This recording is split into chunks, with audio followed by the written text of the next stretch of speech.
Mimi naitwa Sisili Wawira. Mwanzo kabla sinja kuja hapa nilikuwa nakaa Msabaa. Baada ya Msabaa nilikuwa nafanya kazi ya business. Kakaa muda wakati mzee wangu aliritaya.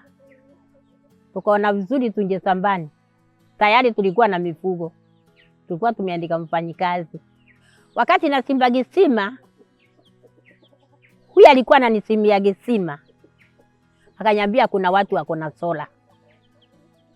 Huyu jamaa akaitwa na yule mtu alikuwa anachimba kisima. Akaja mpaka hapa. Tukaongea, tukaelewana. Kajia nitoe 7,500 ngatoa. Alafu ngaletewa sola. Nashukuru kwa huu mradi wa sola. Wakati wanakuja hapa sikukuwa na hizi nyasi. Hiyo nyasi nimepanda kwa sababu ya ile maji.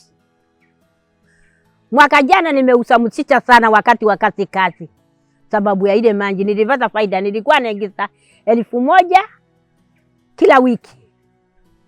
Wabia katika hii mradi wa hii sola nimefaidika nayo. Kwa nyumba nio natumia. Katika hii mradi wenyu nimeupenda.